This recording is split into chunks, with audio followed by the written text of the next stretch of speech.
नमस्कार दोस्तों। तो स्वागत है आज के इस नए वीडियो में। आज का यह वीडियो सबसे हटकर होने वाला है क्योंकि इस वीडियो में टारगेट बोर्ड प्रिंस सर के जो ब्रह्मास्त्र बुक था उसका मैं सॉल्यूशन कराने वाला हूं।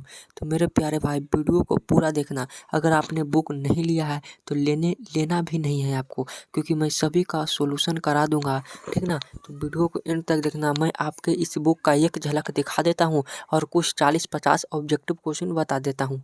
तो मेरे भाई टारगेट बोर्ड हर साल, इसके पिछले साल भी ब्रह्मास्त्र बुक लॉन्च किए थे, तो मैंने भी उसका वीडियो बनाया है और इस बार भी मैं बनाने जा रहा हूँ। बिहार बोर्ड परीक्षा कक्षा 10वीं का है और 12th वालों के लिए भी मैं वीडियो बनाऊंगा, ठीक ना। तो पहले क्लास 10th वाले क्रैश कोर्स में लॉन्च होता है ब्रह्मास्त्र बुक। देखिए मेरे भाई 5000 प्रश्न यहाँ पे प्रिंस सर है, 5000 प्रश्नों का निचोड़ इसमें रहता है।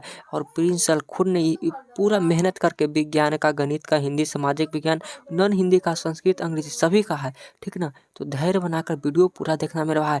मैं बता देता हूँ, देखिए बुक शुरू में आपको अगर आप खोलेंगे ना तो ऐसा दिखेगा। Hindi, English, science, social science, math, Sanskrit, non Hindi और उर्दू भी है। तो हिंदी में है इतना के कुल पेज बोलें तो 347 पेज है मेरे भाई, ठीक ना। तो चलिए मैं सबसे पहले सोशल साइंस की बता देता हूँ। सोशल साइंस में हिस्ट्री, सोशल साइंस में हिस्ट्री, ज्योग्राफी, सिविक्स और इकोनॉमिक्स का पूरा ऑब्जेक्टिव बता देता हूँ। तो आओ चलिए वीडियो की शुरुआत करते हैं। उससे पहले एक छोटा सा रिक्वेस्ट है कि अगर आप हमारे चैनल पर नए हो तो चैनल को जरूर सब्सक्राइब कर लेना और वीडियो अच्छा लगे तो लाइक कर देना। मेरे भाई पहला प्रश्न देखिए, यहाँ पे इतिहास लिखा हुआ है और सभी से इससे इतिहास से लगभग 150 क्वेश्चन है। उसी तरह ज्योग्राफी से है, इकोनॉमिक्स से है, सिविक्स से भी है। तो पहले मैं हिस्ट्री बता देता हूँ। रक्त एवं लौह की नीति का अवलंबन किसने किया था? मोस्ट इंपॉर्टेंट क्वेश्चन है, हर साल यह प्रश्न आता है। तो रक्त एवं लौह की नीति का अवलंबन बिस्मार्क ने किया था। सही आंसर ए हो जाएगा। अगला प्रश्न है, इटली के एकीकरण में निम्न में किसका योगदान था? तो इटली का जो एकीकरण हुआ था ना मेरे भाई, उसमें काउंट कापूर, गैरीबाल्डी और मेजनी तीनों का योगदान था, इसलिए सही आंसर डी हो जाएगा। जेनेवा संधि कब हुई थी? एक हनोई की संधि हुई थी और एक जेनेवा संधि। तो जेनेवा संधि 1954 ईस्वी में हुई थी और हनोई की संधि कब हुई थी? कमेंट में बता देना। अगला प्रश्न है, जर्मन राज्य का निर्माण किसने किया था? जर्मन राज्य का निर्माण किसने किया था? तो नेपोलियन बोनापार्ट ने किया था। रूस में कृषक दास प्रथा का अंत कब हुआ था? तो 1861 ईस्वी में हुआ था मेरे दोस्त। सही आंसर डी हो जाएगा। साम्यवादी शासन का पहला प्रयोग कहाँ हुआ? तो साम्यवादी शासन का पहला प्रयोग कहाँ हुआ था? रूस में हुआ था, ठीक है। नेक्स्ट क्वेश्चन है, समाजवादियों का बाइबिल किसे कहा गया है? मोस्ट इंपोर्टेंट क्वेश्चन है, समाजवादियों का बाइबिल दास कैपिटल को कहा गया है। और दास कैपिटल को कब लिखा गया था? तो 1867 ईस्वी में लिखा गया था। लिखने वाले कौन थे? तो कार्ल मार्क्स। उत्तरी एवं दक्षिणी वियतनाम का एकीकरण कब हुआ था? तो मेरे भाई 1970 ईस्वी में हुआ था। हिंद चीन में कोलोन किन्हें कहा जाता है? तो फ्रांसीसी नागरिकों को कोलोन कहा जाता है। तो मेरे भाई मैंने 9 क्वेश्चन हिस्ट्री का करा दिया। अब आइए ज्योग्राफी का एक झलक देख लीजिए, उससे भी 10 क्वेश्चन है और सिविक्स के भी है और इकोनॉमिक्स से भी है, ठीक है ना। तो सिविक्स यहाँ पे ज्योग्राफी का मेरा सबसे पहला प्रश्न आपके सामने है कि बॉक्साइट क्वेश्चन है। ज्योग्राफी इस तरह लिखा रहेगा, इससे भी लगभग 200 क्वेश्चन है, ठीक ना। तो मैं पहले 10 करा देता हूँ। अगर आप इस वीडियो पर 50 लाइक करते हैं तो मैं इसका नेक्स्ट पार्ट भी बनाऊंगा, ठीक ना। तो मेरे पास बुक नहीं लिया है तो लेना भी नहीं है, ठीक ना, क्योंकि बुक का प्राइस बहुत महंगा है। मैंने बुक ऑर्डर कर दिया था इसलिए मेरे पास बुक आ गया है और मैं आपको फ्री में इनका पूरा ऑब्जेक्टिव का ब्रह्मास्त्र जो है सोल्यूशन करा दूंगा। कहता है कि बॉक्साइट का सबसे बड़ा उत्पादक राज्य कौन है? तो बॉक्साइट का मेरे पास सबसे बड़ा उत्पादक जो होता है वह मेरे भाई ओडिशा में होता है। अगला प्रश्न, यूरेनियम का प्रमुख उत्पादक राज्य है? यूरेनियम का सबसे ज्यादा उत्पादक जादूगोरा में होता है। भारत का प्रमुख खाद्यान्न फसल है? तो धान जो है भारत का प्रमुख खाद्यान्न फसल माना जाता है। धान एक प्रकार का कौन सा फसल है? धान एक प्रकार का कौन फसल है? तो सही आंसर मेरे भाई इनमें से सभी हो जाएगा। बोरो भी है, अमन भी, औरन भी है। विश्व पर्यावरण दिवस कब मनाया जाता है? तो 5 जून को विश्व पर्यावरण दिवस मनाया जाता है।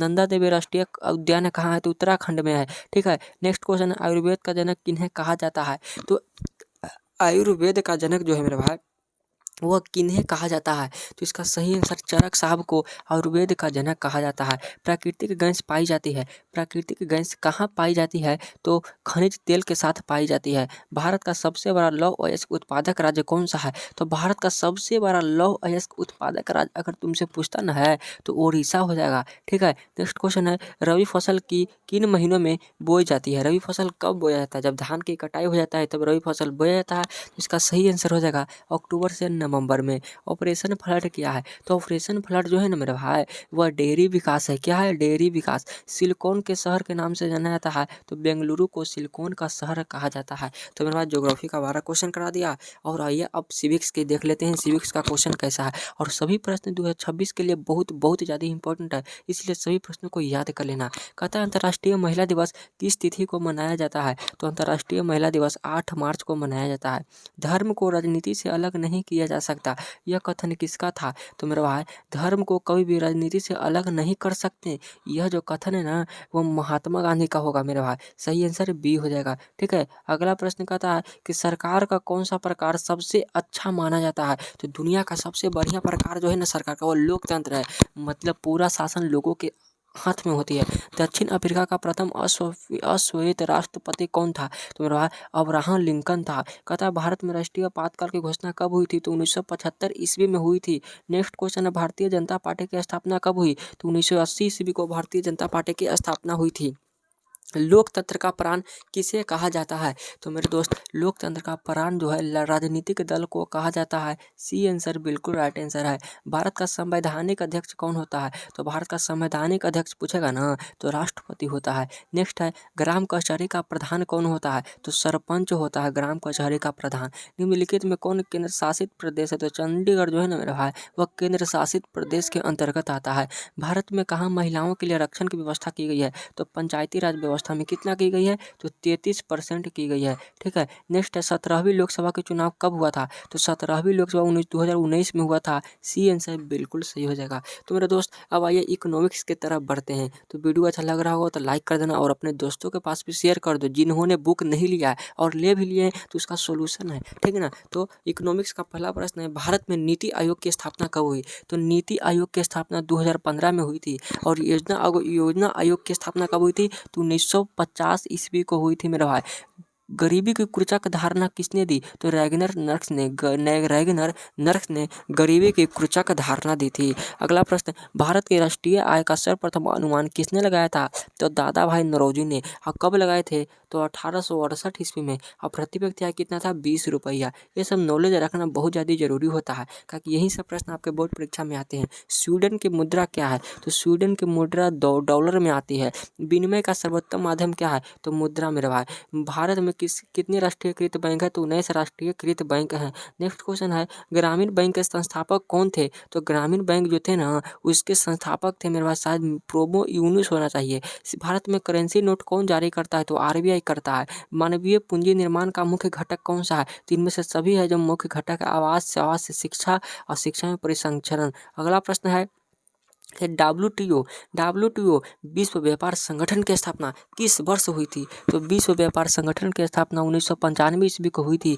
बी आंसर बिल्कुल सही हो जाएगा। उपभोक्ता शिकायत देने के लिए आवेदन शुल्क कितना लगता है? तो अगर आप उपभोक्ता हैं, उपभोक्ता में शिकायत करने जा रहे हैं, तो आपको आवेदन शुल्क के तौर पे 1 रुपया भी नहीं देना पड़ेगा, यानी 0 रुपया। 2011 की जनगणना के अनुसार भारत की आबादी 121 करोड़, ठीक है ना। तो मेरे दोस्त, मैंने चारों का पूरा एक झलक दिखा दिया। अगर आप चाहते हैं कि हिस्ट्री का वन शॉट पूरा क्वेश्चन बता दूं टारगेट बोर्ड बुक से, तो मेरे भाई वीडियो को लाइक कर देना, चैनल पे उसे सब्सक्राइब कर लेना, ठीक ना। तो मिलते हैं इस तरह के अगले वीडियो में, तब तक के लिए मन लगा कर पढ़िए। जय हिंद, वंदे मातरम।